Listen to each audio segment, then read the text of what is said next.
Bismillahirrahmanirrahim. Ketahuilah bahwa semua keburukan akhlak itu hanya dapat disembuhkan dengan ilmu dan amal. Cara mengobati setiap penyakit adalah dengan memberantas setiap bibit penyakit. Oleh karena itu, hendaklah kita selalu memeriksa virus yang menyebabkan lahirnya penyakit. Adapun obat menahan lisan dari menggunjing dapat dilakukan dengan dua cara, yaitu penyembuhan secara umum atau secara garis besar, dan penyembuhan secara khusus atau secara terrinci. Penyembuhan secara umum atau secara garis besar, hendaklah ia menanamkan keyakinan bahwa gunjingan akan membuatnya menghadapi murka Allah, sebagaimana penjelasan ayat dan hadis yang telah diriwayatkan. Hendaknya ia sadar bahwa gunjingan itu menghapus segala kebaikannya pada hari kiamat. Pada hari kiamat, gunjingan itu dapat memindahkan kebaikan-kebaikannya kepada orang yang digunjingnya, sebagai ganti dari runtuhnya harga diri orang yang digunjing.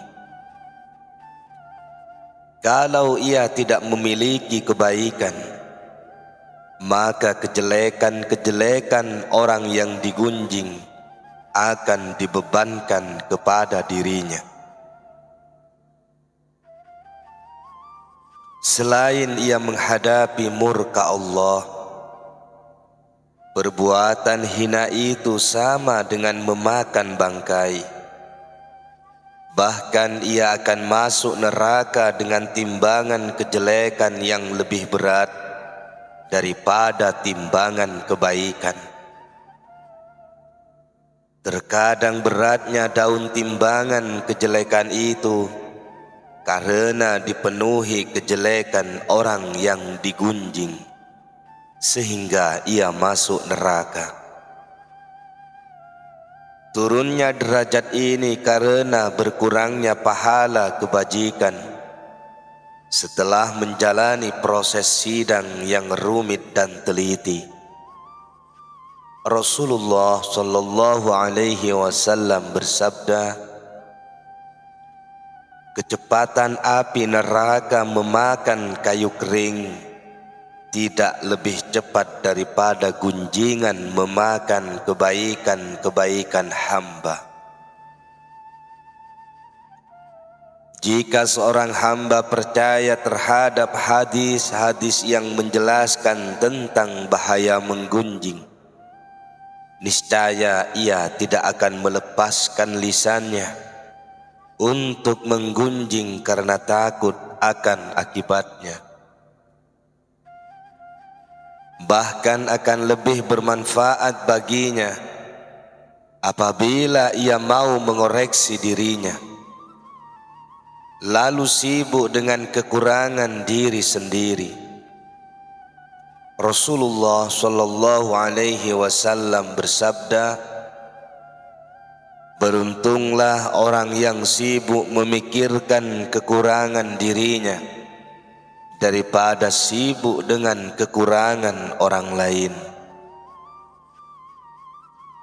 Jika seseorang mengetahui aib orang lain, sebaiknya ia merasa malu dengan aib dirinya sendiri sebelum mencela aib orang lain.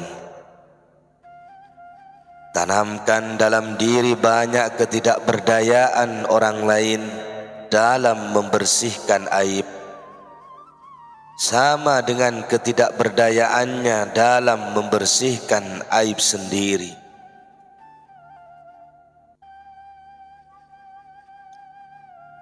Hal ini bila aib tersebut berhubungan dengan perbuatan dan kehendaknya.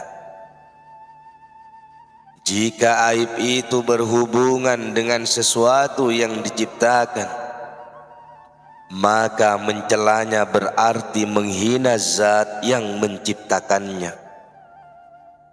Barang siapa mencela hasil karya, berarti ia telah mencela orang yang membuatnya. Seseorang berkata kepada ahli hikmah, "Hai orang yang jelek rupa." Orang ahli hikmah menjawab, "Andaikan penciptaan bentuk wajahku diserahkan kepadaku, niscaya aku akan membuatnya bagus." Jika seorang hamba tidak menjumpai aib pada dirinya, hendaknya ia bersyukur kepada Allah. Jangan mengotori dirinya dengan aib yang paling besar. Sesungguhnya menggunjing orang lain dan memakan daging bangkai termasuk aib yang paling besar. Bahkan jika ia berpikir bahwa dirinya bebas dari setiap kekurangan, maka itu termasuk aib yang paling besar. Perlu diketahui bahwa rasa sakit yang diderita orang lain karena gunjingannya adalah sebagaimana rasa sakit yang dideritanya karena gunjingan orang lain kepadanya. Apabila ia tidak senang digunjing, maka seharusnya ia tidak menimpakan sesuatu yang tidak menyenangkan kepada orang lain. Inilah cara menekan hasrat menggunjing secara garis besar. Cara menyembuhkan penyakit menggunjing secara terperinci adalah dengan memperhatikan sesuatu yang mendorong dirinya untuk menggunjing. Cara mengobati suatu penyakit adalah dengan memberantas virus yang menjadi sebab timbulnya penyakit, sebagaimana keterangan di atas.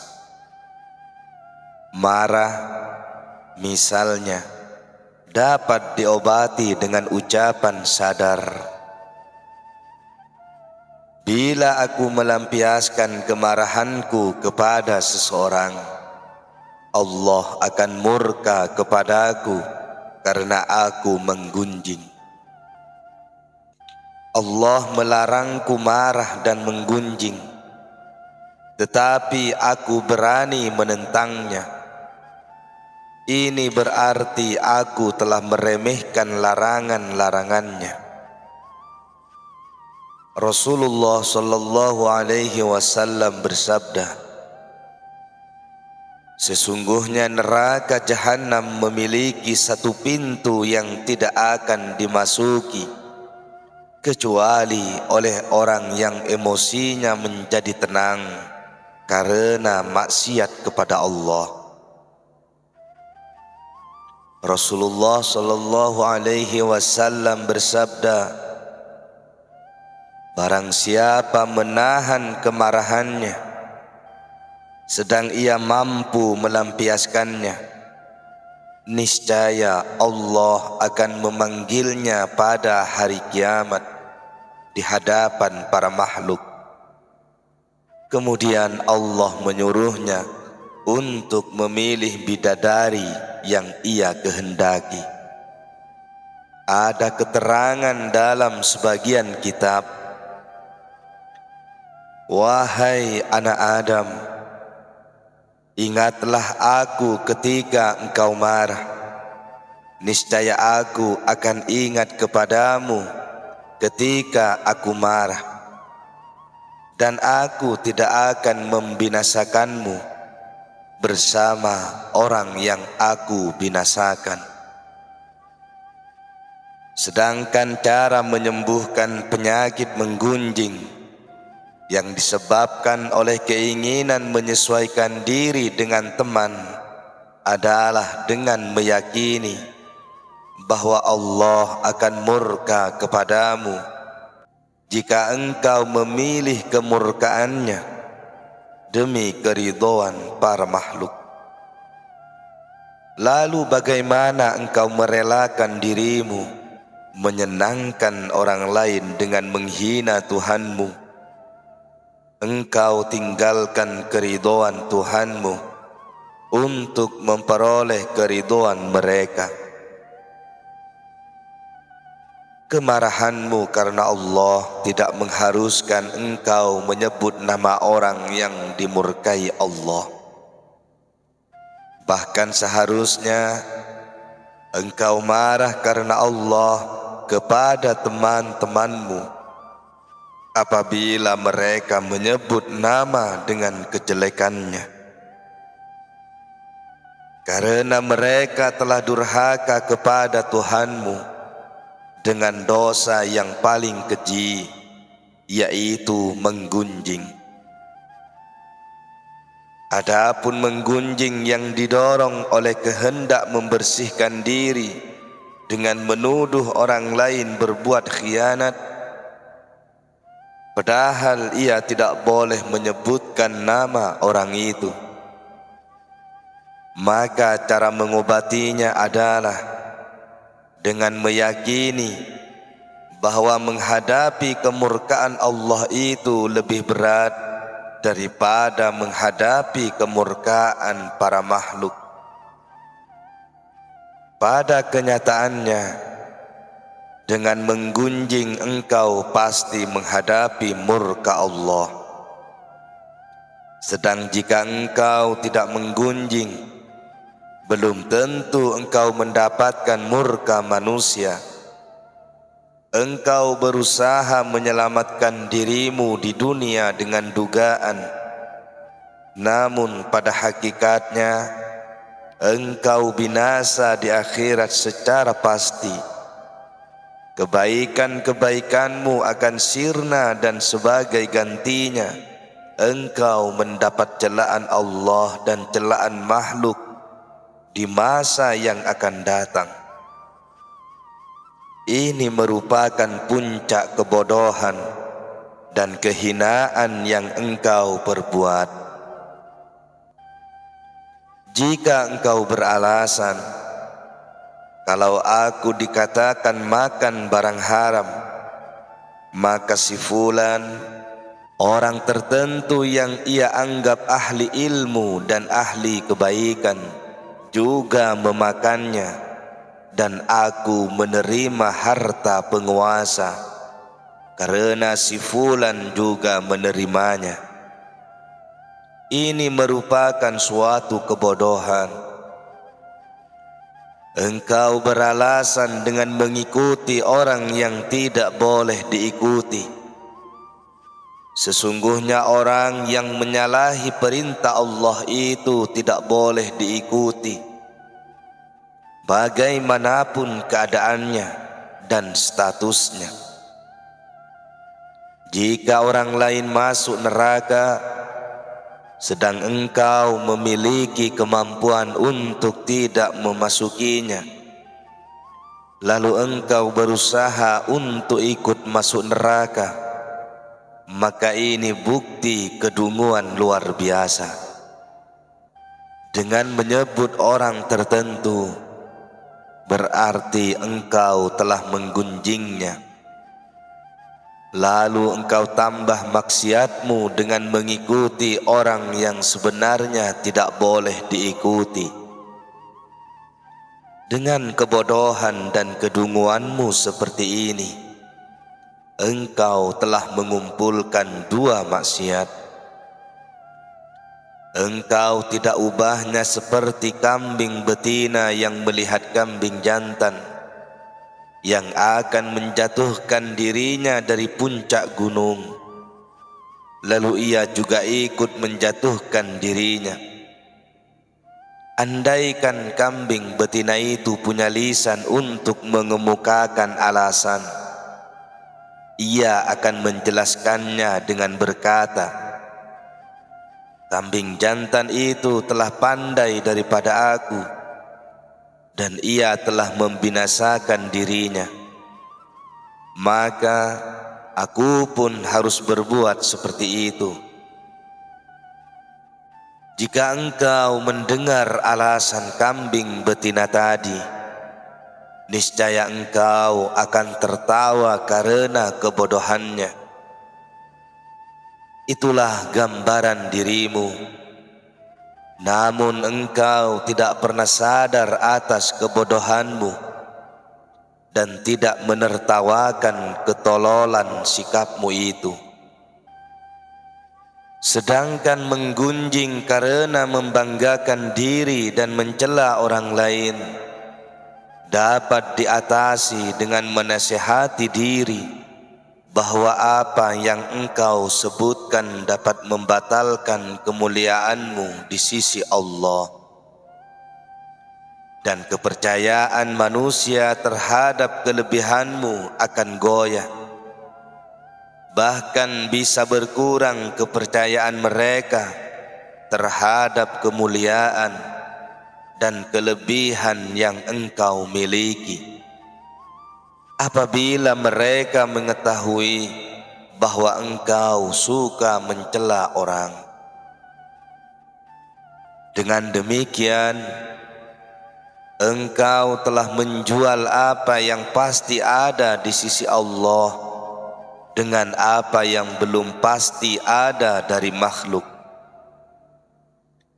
Apabila engkau berhasil meyakinkan manusia akan kemuliaanmu, itu tidak memiliki arti apapun ketika engkau berada di hadapan Allah. Mengenai menggunjing karena dengki, maka hendaklah engkau menyadari bahwa gunjinganmu itu telah mengumpulkan dua siksa. Siksa karena kedengkianmu atas nikmat dunia yang membuat batinmu selalu tersiksa, dan engkau tidak merasa puas sebelum mendapat siksa di akhirat. Dengan begitu, engkau telah merugikan dirimu di dunia dan di akhirat. Engkau bermaksud menjatuhkan orang yang engkau kehendaki, namun tidak menyadari bahwa dengan ini engkau telah mencampakkan dirimu dan menghadiahkan kebaikan-kebaikanmu kepadanya dengan cuma-cuma. Dengan demikian, engkau menjadi teman yang baik bagi orang yang engkau gunjingkan, dan engkau menjadi musuh bagi dirimu sendiri. Karena gunjinganmu itu tidak berbahaya baginya, tetapi justru berbahaya bagi dirimu sendiri. Karena kebaikanmu pindah kepadanya dan kejelekannya pindah kepadamu. Dengan demikian, engkau akan sengsara dibuatnya. Engkau telah mengumpulkan kejahatan dan kedengkian di samping kebodohan dan kedunguanmu. Tidak jarang kedengkian dan gunjingan bisa menjadi sebab tersebarnya keutamaan orang yang engkau dengki kepadanya. Seperti dikatakan, apabila Allah bermaksud menyebarkan keutamaan seseorang yang tersembunyi, Allah memberi kesempatan bagi lisan pendengki untuk menggunjingnya. Adapun mengejek orang lain, itu berarti engkau mengejek dirimu sendiri di hadapan Allah, para malaikat, dan para nabi. Jika engkau sadar akan kerugianmu, rasa malumu, dan hinamu pada hari kiamat, di mana engkau akan memikul kejelekan-kejelekan orang yang engkau ejek, niscaya engkau tidak akan berani mengejek orang lain.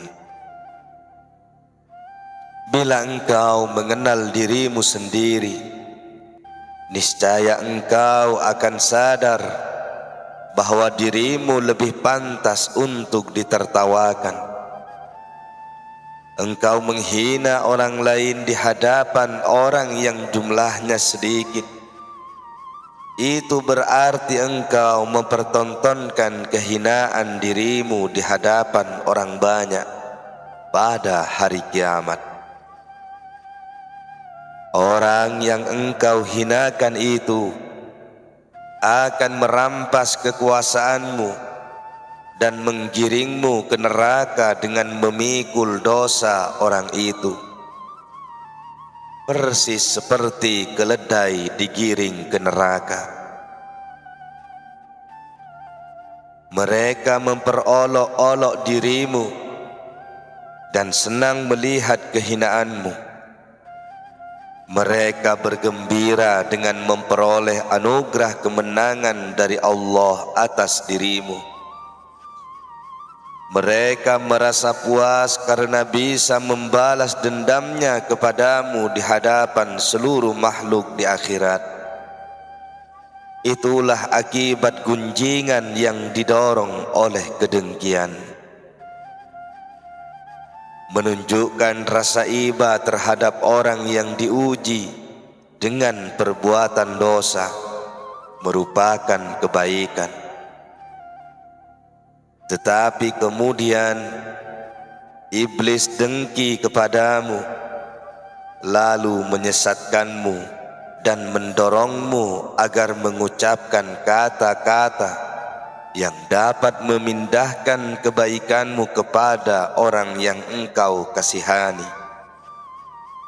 Dengan demikian, kebaikanmu menjadi tambahan bagi orang yang engkau kasihani hingga mengubah keadaannya. Sedangkan engkau akan berbalik menjadi orang yang pantas dikasihani karena pahalamu gugur dan kebaikanmu dikurangi. Begitu pula halnya, marah karena Allah tidak harus dilakukan dengan gunjingan. Tetapi syaitan pandai memperdaya dan mendorongmu untuk menggunjing agar pahala marahmu karena Allah gugur dan engkau akan menghadapi murka Allah. Rasa heranmu terhadap kemungkaran yang dilakukan oleh orang tertentu dapat menjerumuskan dirimu kepada gunjingan. Maka heranlah akan dirimu sendiri. Bagaimana mungkin engkau membinasakan diri dan agamamu dengan menggunjing pelaku maksiat? Dengan cara hina ini, engkau akan tersiksa di dunia, yaitu Allah akan menyingkap tabir dirimu, sebagaimana engkau mengungkap tabir saudaramu dengan rasa heranmu. Kesimpulannya, semua jenis gunjingan hanya dapat diobati dan diatasi dengan ilmu. Meyakini semua perkara yang kami sebutkan di atas termasuk bagian dari iman. Barang siapa kuat imannya terhadap semua itu, pasti lisannya akan tercegah dari menggunjing.